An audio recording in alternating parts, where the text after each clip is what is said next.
मोहित और सूरज दोनों गहरे, बहुत ज़्यादा गहरे मित्र होया करे थे। और इनकी इतनी मित्रता होने के कारण इनके परिवार भी एक दूसरे ने सपोर्ट करया करते, एक दूसरे का परिवार ने समझा करते। वो भी ये दोनों आस पास रहा करता, इनका पूरा परिवार भी गांव ते बिलोंग करया करते, सूरज और मोहित। सूरज और मोहित शुरुआत है एक के क्लास में पढ़े, एक के स्कूल में पढ़े, उम्र भी लगभग बराबर ही थी। स्कूल पूरा करने के बाद सूरज और मोहित दोनों शहर के, छोटा सा शहर, उसके कॉलेज में एडमिशन मिल गया। दोनों ने एक के क्लास में पूरी ग्रेजुएशन इकट्ठे रहे, ठीक ठाक काम चलाया। जो मोहित का पापा वो मिस्त्रीपना का काम कराया करता, इलेक्ट्रिशियन का, किसी दूसरे की दुकान पे। जो सूरज का पापा वो छोटा सा बिजनेस कराया करता जिसमें उसकी खुद की दुकान थी। तो इब कॉलेज पूरा होने के बाद दोनों ने उसे शहर की, छोटा सा शहर लागे करते उनके गांव के नज़दीक, उसकी लाइब्रेरी में एडमिशन ले लिया कि आगे की पढ़ाई चलती रहेगी और गले अब गवर्नमेंट जॉब की तैयारी करांगे। दोनों गांव से बिलोंग करे थे। गांव में ज़्यादातर नहीं, मैं सोचे करे कि अगर एक बार जॉब मिल जा, सरकारी नौकरी मिल जाए, तो बाद में चाहे खुद का भी कुछ काम कर लियो, स्टैंड कर जाएंगे बालक खुद के पाया पे, तो कोई आगे दिक्कत ना होगी। तो मोहित और सूरज दोनों लाइब्रेरी में सवेरे जाते, शाम न आते, दोनों बस में जाया करते। जो सूरज से उसका पापा ने उसने बाइक दिलवा दी, तो मोहित भी उसके गले जाने लग गया। सूरज ने वो भाई मान रखा था, मोहित ने भी सूरज भाई मान रखा था। 1-1.5 साल के बाद सूरज का पापा ने सूरज तक बोलिया, भाई तू बाहर चलिया जा, बड़े शहरा में, जो कर दिल्ली हो गया अपने नज़दीक लगता, तो ओड़ा चलिया जा, ओड़ा तेरी तैयारी बढ़िया हो जाएगी। फलाने का बालक ओढ़े तक पढ़काया है, 2 स्टार लग गया, और वो तेरा मामा वाला भी ओढ़ा रहा करता, उसका भी बढ़िया सिस्टम बन गया आगे जाकर नौकरियाँ में। तो सूरज ते यह बात बताई गई, सूरज ने मोहित तक बताई, दिल्ली मिला करते, इकट्ठे रहा करते। तो मोहित न्यू बोलिया, भाई मैं तो ना जा पाऊँगा तेरे गले। सूरज न्यू बोलिया, क्या बात भाई मोहित? न्यू बोलिया, यार मेरे तो परिवार की तू दशा स्थिति जाना चाहिए, इतनी ठीक को ना, मेरा पापा तो सिर्फ इतने कमावे कि हमारा घर का खर्चा भी मसे ही लिखड़ा यार। और सच बताऊँ तो भाई मैं लाइब्रेरी आ तो जाऊँ, बस मैं तेरे कर का हूँ, और तू जाना है यार, ना तो मेरे पर बाइक के पेट्रोल के पीछे लेता, ना तो कुछ खान के पीछे लेता, भाई तेरे बहुत एहसान है, और भाई मैं तेरे गले आगे ना जान पाऊँगा। तो सूरज ने भी इस बारे में सोची कि यार मैं अकेला उड़ा जाकर करूँगा कि आड़ा ठीक काम चल रहा है। लेकिन उसका पापा ने फिर समझाया, उसका पापा ने, सूरज का पापा ने सूरज फिर समझाया कि भाई तू चलिया जा, और बेटा देख हम तेरे फ्यूचर खातर कह रहे हैं, तेरी 25 के नज़दीक की तेरी उम्र होगी, और नौकरी पाना आज का टाइम पर कोई छोटा खेल को नहीं, और तू सही पढ़ा से मैं मानू सू, पर उड़ा जागा और तेरा कुछ माहौल बनागा, दूसरी तरफ तेरी पढ़ाई ठीक के चल रही है। और रही बात मोहित के, मामी से नाड़ा सपोर्ट करांगे, और कोई दिक्कत वाली बात ना है, मोहित भी हमारे बालका वर्गा से। तो भाई यह सूरज का मन में बैठी कि भाई ठीक से हो जाएगा, अगर मैं नौकरी लग गया तो मैं मोहित ने भी सपोर्ट कर दूंगा। तो सूरज गांव में तय अपना चले जावे है। दूसरी तरफ रह जाए है मोहित। कई दिन तक मोहित ने उसकी याद भी आवे, सूरज ने भी याद आवे, तो एक दूसरे के लिए फ़ोन पे भी बात करें कई बार। लेकिन उस तरफ सूरज उसकी पढ़ाई ने लेके बिजी हो जैसे, क्योंकि सूरज भी ऐसा बालक था कि जो माँ बाप ने कह दी सो कह दी, और कोई अते पत्या में, कोई नशे पत्या में कुछ ना बिगड़िया बालक सही पढ़ता रहा। दूसरी तरफ मोहित अपना एक लोकल सी बस में जाता, एक के बस का टाइम बांध लिया, क्योंकि इतने रुपये भी कोने थे, वो टाइम नहीं इधर उधर कर सका था, लेकिन रुपये न लेकर आ सका था वो। तो उसने मोहित ने उरली तरफ पढ़ाई अपनी जारी रखी, और सूरज ने बड़े शहर पे।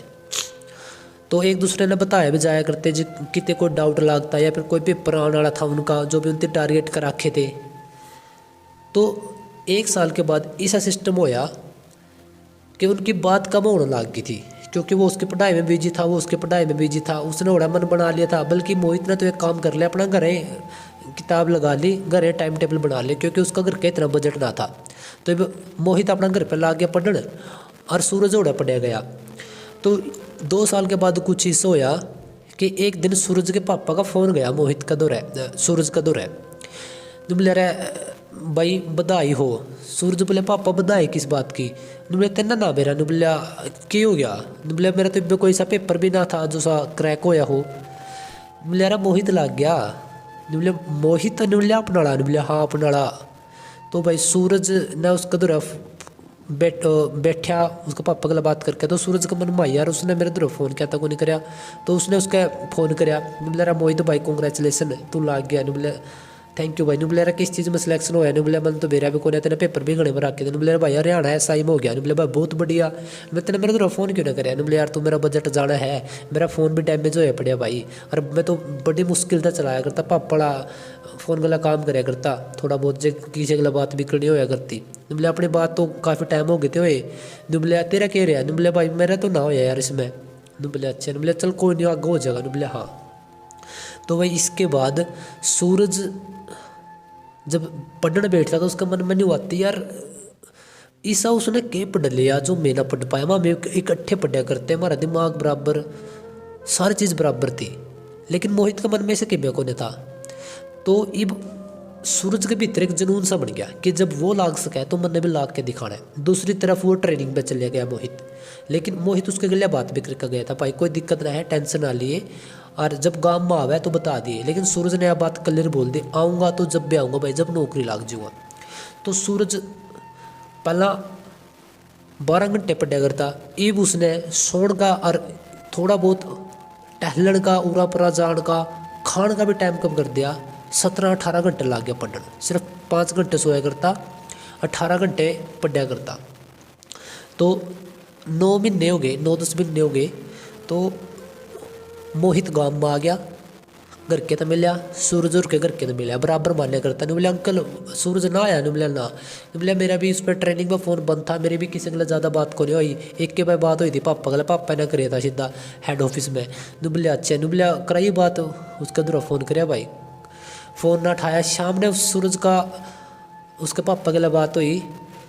नहीं बोले तेरा के चाल रहा है, मोहित तो उड़ा रहा है। नहीं बोलिया पापा। नहीं बोलिया मैं क्या करूँ? नहीं बोलिया के बात हुई भाई, सब ठीक तो है? नहीं बोले ठीक तो है। नहीं बोले मेरा सिलेक्शन तो को नहीं हो रहा कितने। नहीं बोले मैंने ये पिछले 8-10 महीने में, नहीं बोले मैंने 3 पेपर दे लिए। नहीं बोले मेरा सिलेक्शन तो को नहीं हो रहा। नहीं बोले बेटा हिम्मत ना रहे करते, कोई ना। नहीं बोले मोहित का भी तो हो गया, तेरा भी हो जाएगा। लेकिन दूसरी तरफ सूरज ने यह बात भी बोल रहा कि मैं इब्बे को नहीं आऊँ। तो भाई मोहित तो अपने ड्यूटी चढ़ गया ट्रेनिंग के बाद, और सूरज लग गया रहा। सूरज ने 6 महीने की और पढ़ाई करी। अब सूरज के मन में रिग्रेट होने लग गया इस चीज़ का कि यार तू पढ़ने में कितने ढील देने लग रहा, क्योंकि तेरा गला पढ़ा करता बालक, उसके हालात भी इतने ज़्यादा मजबूत ना थे, और तेरा बराबर का पढ़निया वो क्यों कर लग गया, तेरी कित की सिलेक्शन रुक रही है। तो उसने दोबारा एनालाइज कराया, रात ना पढ़ा। तो देखते देखते 2 साल और गुजर गए तकरीबन। सूरज 30 साल का हो गया था, मोहित भी 30 का। मोहित ने 3 साल के करीब हो गए थे, लग गया 3-3.5 साल के करीब। लेकिन सूरज ईब भी होना बैठे बैठे सोचे करता। कई पेपर थे, किसी में 2 नंबर थे, किसी में 1 नंबर तक रह जाता। दूसरी तरफ उसकी एज बढ़ने लग रही, 30 साल हो गई, 5-5, 6-6 साल उनके पढ़ते न हो गए थे। जब उसका पापा आया 1-2 बार बीच में फिर टकाया, इब का उसका पापा गया और वो सूरज देखते रोने लग गया।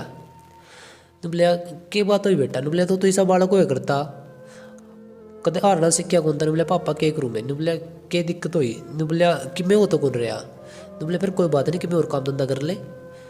दूसरी तरफ उसकी भी जीत थी कि लेनी तो सरकारी नौकरी लेनी। बोलिया भाई देख ले अपना जो कुछ तेरा जी करे, माँ तो तेरा उससे ढाल सपोर्ट कर सका। मोहित भी उससे 1-2 बार मिल आया बीच में ड्यूटी के दौरान, लेकिन उसकी सूरज की यह जीत थी कि भाई मैं करना तो सिर्फ यो करना। तो उसके गले वाले बालक थे जो सूरज के गले थे स्कूल कॉलेज में, 1-2 को और बेरा पाटे उसने सरकारी लाग गया, 1-2 ने बिजनेस कर लिया, 1-2 ने खुद का कैरियर सेटअप कर लिया। 1-2 साल के बाद 32-33 साल की उम्र हो गई थी उसकी, सूरज की। लेकिन इब की बार क्या हुआ? इब की बार भाई वो आ रहा कुन्या, और उसका इकट्ठे 3 पेपर क्लियर हो गए।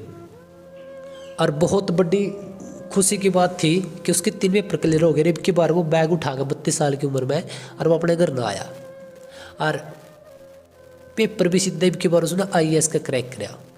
उसकी आखिरी साल थी IAS की, लेकिन उसने IAS का पेपर क्रैक कर दिया। तो वो बहुत ज़्यादा खुश था, और उसमें उसके उन सारे सवालों के जवाब अब अपने आप मिल गए थे। क्योंकि उसके ये सवाल थे कि मैं को सा पढ़िया को न्या, मैं को सा गिरिया को न्या, मेरा सिलेक्शन क्यों को नहीं होया। तो इस कहानी तय दोस्तों अपने यही सीख मिले से कि किसी ने सफलता थोड़ी जल्दी मिल जैसे और किसी ने थोड़ी लेट। आपन ने हारना नहीं चाहिए, आपन ने जब तक लड़ना चाहिए जब तक अपने पास मौके हों। इस कहानी में सूरज नाम का जो किरदार दिखाया गया है, बताया गया है, उसका फाइनेंशियली सिस्टम थोड़ा बढ़िया है, इसी वजह से वो दिल्ली जाकर पढ़ सकिया। होश कैसे आप में तो बहुत सारे भाई इससे हों जिस प्रकार से मोहित के घर की कंडीशन थी, जिसने अपने घर पर पढ़ाई करनी पड़ी हो। तो अगर आप पे ये दिन से या आस कैसे या आप इन दिनों तक गुजरे सो, तो आप घर पे पढ़ो या जो काम भी आप कर सको या जिस काम में आपका इंटरेस्ट है। इस कहानी का मतलब यो ना है कि आपने सिर्फ पढ़ना ही पड़ेगा जद्दे सफलता मिलेगी। मेरा सिर्फ यो ही मतलब है इस कहानी के द्वारा बताने का कि आप जिस काम तक लगाव करो सो, जिस काम में आप हार जाओ सो, जिस काम ने आप नहीं सोचो सो कि मैं नहीं कर सकता, या वो इंसान जो मेरे गले रहा करता करया करता वो क्यों कर गया, तो किसी ते भी द्वेष भावना ना पालो और अपने काम पर पूरा फोकस करो। हारो, उठो, फिर आगे बढ़ो, सफलता जरूर मिलेगी। राम राम।